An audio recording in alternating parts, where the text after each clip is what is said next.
السلام عليكم. يلا سمك فيليه. النهارده كان كده يوم جميل، قلنا نعمل شوية سمك. انا طبعا هعمل سمك قاروص وهعمل فيليه، بس النهارده هنزل لكم طريقة الفيليه. معايا تقريبا 2 كيلو ونص من السمك الفيليه، تقريبا 5 باوند. وهنبدأ ان احنا النهارده نجيبهم ونقليهم.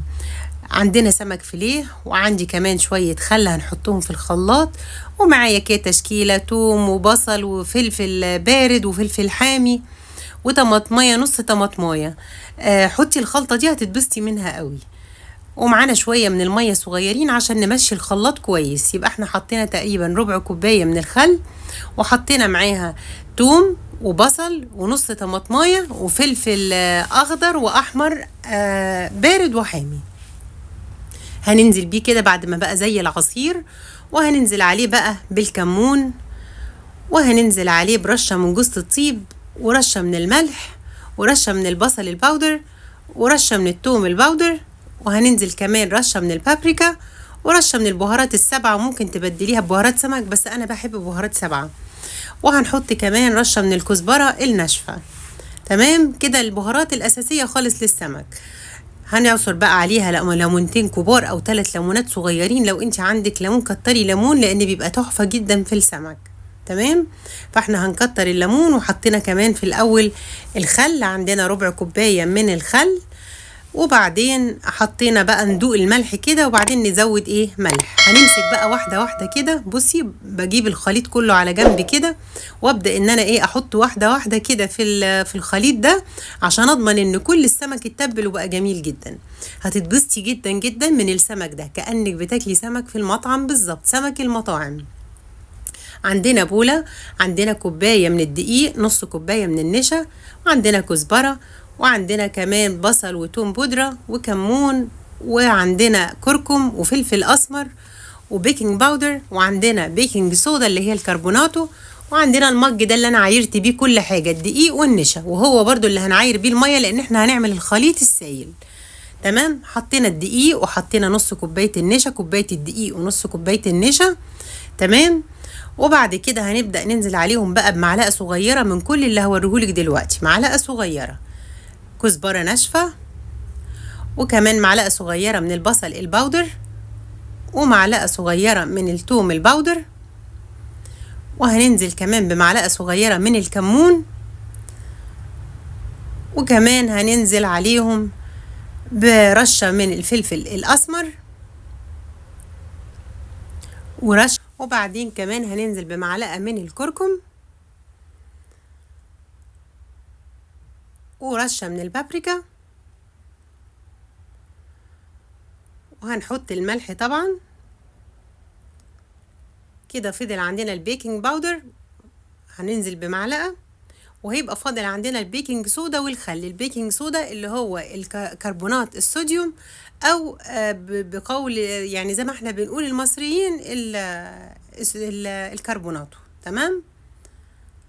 وبالنسبة للناس اللي عايشين في أمريكا، بالنسبة للبيكنج صودا لما تجيبيها خدي بالك في نوعين، نوع بيبقى مرسوم عليه كده زي كوكيز كده، اللي هي زي بسكوتة كده، ده ده اللي تستخدميه للمطبخ. أما في أنواع تانية للتنظيف فما ما تجيبيهاش، فخدي بالك.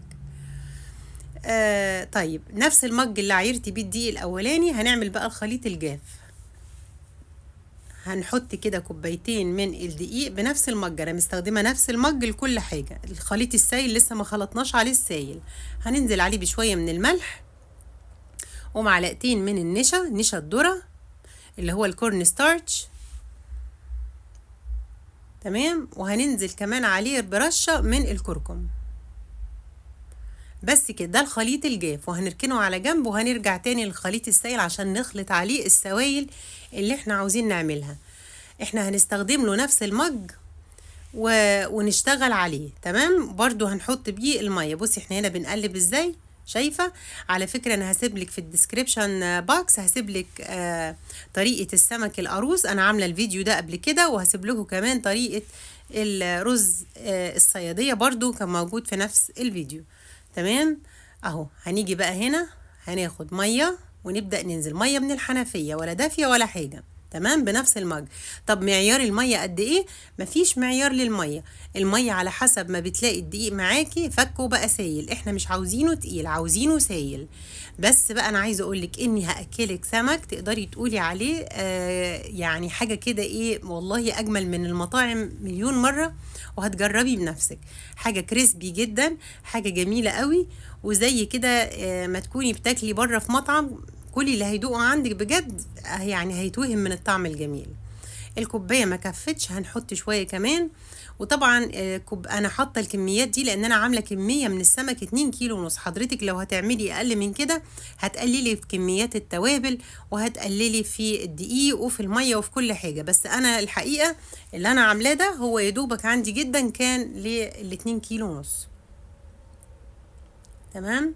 هنفضل نقلب كده، بصي بقى سايل ازاي وخفيف، هو ده اللي احنا عاوزينه. تمام، مش خفيف او مش تقيل قوي، ولكن برضو خفيف.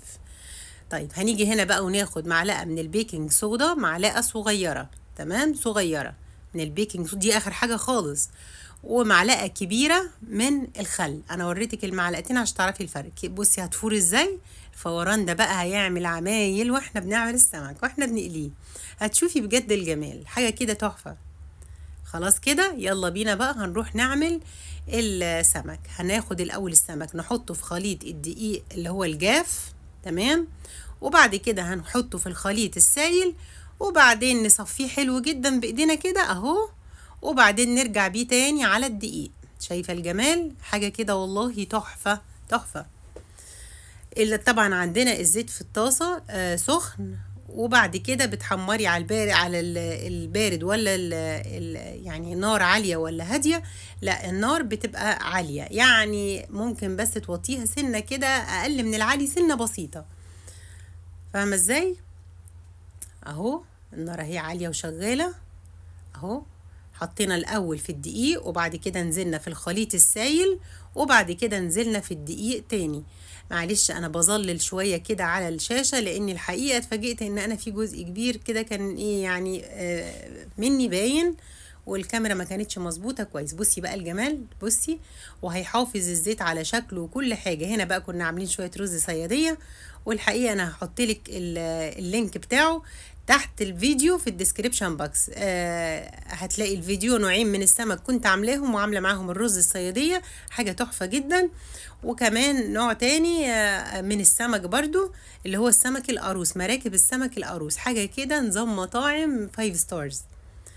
تمام. بصي بقى طبعا سمك يعني بهدله دقيق، وطبعا حضرتك مش لازم تعملي زيه وتشتغلي كده على البلاستيك، بس انا بحب كده. بصي لون السمك، شايفه الجمال، شايفه متماسك ازاي، واظن انك شايفه من منظر الشوكه وانا بحطها عند السمك ان هو ازاي كريسبي وجميل جدا. شايفه الحلاوه، بصي والله. يعني طبعا احنا عندنا في مصر بناكل الفيليه ده لازم يبقى قشر بياض، يعني اجمل حاجه قشر البياض، بس هو الحقيقه انا ما عنديش هنا قشر بياض، واللي موجود بس هو البولتي اللي هو التلابيا. وطبعا لازم تمشي حالك وانت في الغربه تاكلي اللي موجود وتتعايشي وتتاقلمي مع كل الحاجات اللي موجوده. شفتي روحنا تاني اهو، حطيناه في الدقيق، وبعد كده في الخليط السائل، وبعد كده في الدقيق، وهننزل بيه تاني على الزيت. شوفي الزيت، شوفي جميل ازاي ولونه، تمام. وممكن يبقى جنبك طاسة تانية بعد مرتين كده 3 ممكن تصفي الزيت. بس هو الحقيقة النشا والخليط اللي احنا عاملينه بيفضل مخليه محافظ على لونه جميل جدا، حاجة كده يا جماعة فخمة جدا جدا جدا. بصي بقى بصينا على الرز، وطبعا هوريكي في النص كده السمك اللي احنا عملناه، حاجة كده تحفة، اللي هو مراكب السمك القاروص. العيلة عندي بتحبها قوي، كان جاي لنا ضيوف كمان، فطبعا بيبقى الاكل تحفة جدا، وبتبقى اكلة حلوة قوي. وكان الجو جميل، وطلعنا قعدنا في الجنينة اكلنا. شايفة الجمال، بصي الحلاوة بقى، السمك عامل ازاي كأنك جايباه من المطاعم بالظبط، ومن غير ردة ومن غير حاجة. بصي بقى السمك لما اتقلى، شوفي اللون، دي الكمية كلها، لكن هوريكي دلوقتي كمية صغيرة ونفتحها مع بعض. شوفي بصي الحلاوة، حاجة كده تحفة جدا، طبق مطاعم والله. بصي شوفي، انا كان نفسي اسمعكم صوت السمك وازاي هو كريسبي وجميل جدا، تحفة، كأنك بتاكلي في مطعم من مطاعم يعني بجد مطاعم الفايف ستارز. بصي الحلاوة، ما تنسينيش بقى بلايك وشير وسبسكرايب على اليوتيوب والله، وتعليقاتكم بتسعدني جدا. بصوا الحلاوة، حاجة كده فخمة جدا جدا وجميلة، وممكن تعمليه بأي نوع سمك يعجبك. وبفكر كده إن أنا أنزل لكم بعض المقتطفات كده عن اليوميات، لو تحبوا كده اكتبوا لي في التعليقات، وإن شاء الله نبدأ نعمل شوية يوميات كده مع بعض، لأن الحقيقة لما فتحت الصفحة كانت يوميات أساسا. بصي شوفي الجمال، بصي الرز حلو قوي إزاي، بصي مفلفل خالص ويجنن. بصي بقى شوفي واحنا بنفتحه السمك حاجة كده تحفة، بصي من جوه دايب خالص ازاي، شايفة اللون، حاجة كده روعة والله. ان شاء الله تجربيه ويعجبك، وان شاء الله اشوفكم في فيديو جديد، والسلام عليكم ورحمة الله وبركاته. مع السلامة.